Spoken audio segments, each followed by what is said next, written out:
कंजूस मक्खी चूस। प्रस्तुत हास्य कथा में एक कंजूस मक्खी चूस का मजेदार किस्सा है।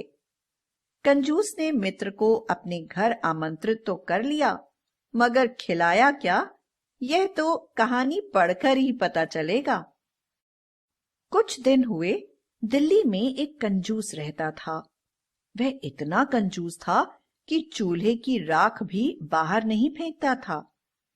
उसकी पत्नी तक उसकी कंजूसी से तंग थी, क्योंकि उसे भरपेट खाना नसीब नहीं होता था।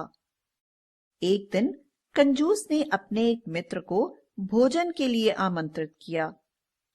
इससे पहले कंजूस ने कभी किसी को भोजन का निमंत्रण नहीं दिया था। जब पड़ोसियों को यह पता चला तो वे चकराए। उन्हें विश्वास ही नहीं हुआ कि कंजूस भी किसी को दावत दे सकता है।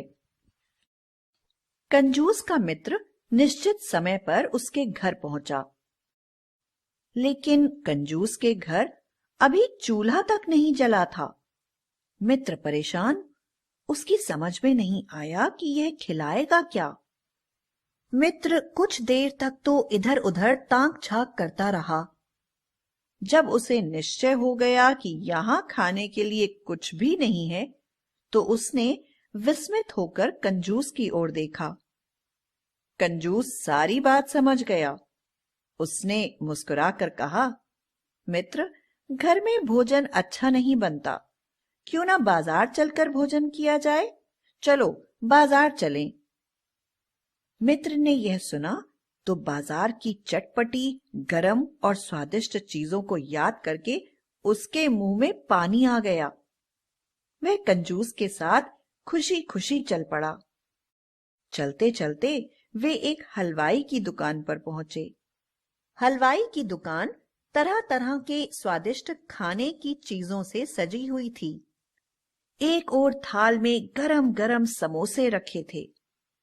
मित्र ने समोसों की ओर इशारा किया। कंजूस ने हलवाई से पूछा, भाई, ये समोसे कैसे हैं?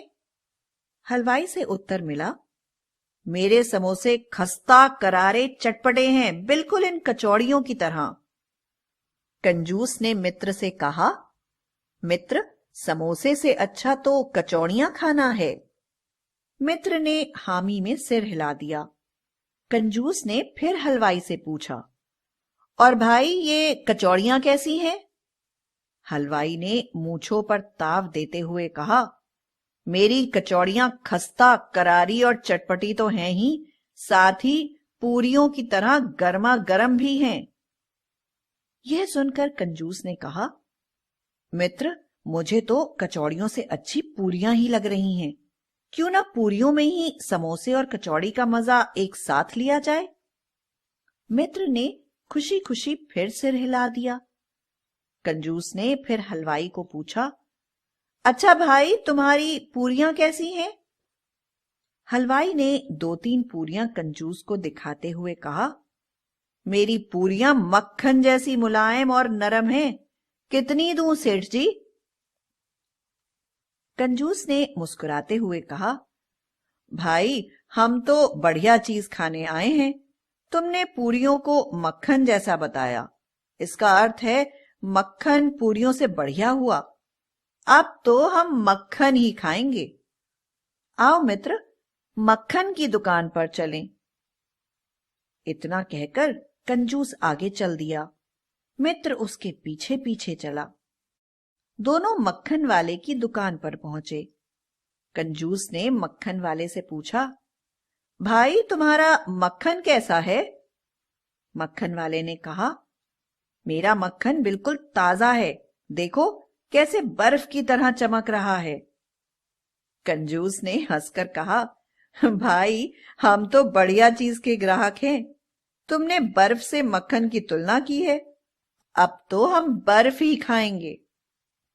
मित्र को क्रोध तो बहुत आया, मगर कहता क्या, चुपचाप कंजूस के साथ चल दिया। कुछ दूर जाकर कंजूस ने कहा, मित्र, आजकल सर्दियों का मौसम है, बाजार में बर्फ कहाँ मिलेगी? मेरी पत्नी हर रोज रात को परात में पानी भरकर मकान की छत पर रख देती है। सुबह होने तक वह पानी बर्फ बन जाता है। चलो घर पर बनी बर्फ खाएं। कंजूस ने घर आकर धूप में चारपाई बिछा दी। उसने पत्नी को आवाज दी, जरा परात में जमी बर्फ तो ले आओ। उसकी पत्नी वह बर्फ पहले ही खा चुकी थी। कंजूस ने यह सुना तो झट बोला, मित्र, बर्फ भी कुछ देर में पानी ही बन जाता है, फिर क्यों ना पानी ही पी लिया जाए। और देखा जाए तो पानी पीना स्वास्थ्य के लिए भी अच्छा है। पानी से बढ़िया चीज इस दुनिया में कोई नहीं। मित्र के पेट में भूख के मारे चूहे कूद रहे थे। वह कंजूस से किसी तरह अपना पीछा छुड़ाना चाहता था। उसने मरी आवाज में कहा, ठीक है, पानी ही पिला दो। कंजूस ने घड़े में से पानी का गिलास भरा और मुस्कुराकर अपने मित्र को थमा दिया। मित्र भूखा तो था ही, किंतु बाजार की खाक छानते हुए उसका गला भी सूख गया था। वह गटागट पानी पी गया। पानी पीकर वह बिना कुछ कहे बाहर निकला। पड़ोसियों ने उसे घेर लिया। वे पूछना चाहते थे कि कंजूस ने उसे क्या क्या खिलाया। जब उन्हें पता चला कि कंजूस ने पानी ही पिलाया तो वे हंस पड़े।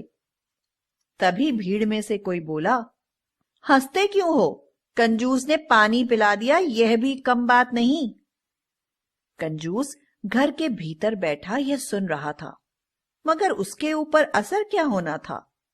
काले कंबल को धोने पर वह सफेद थोड़ा ही हो जाता है।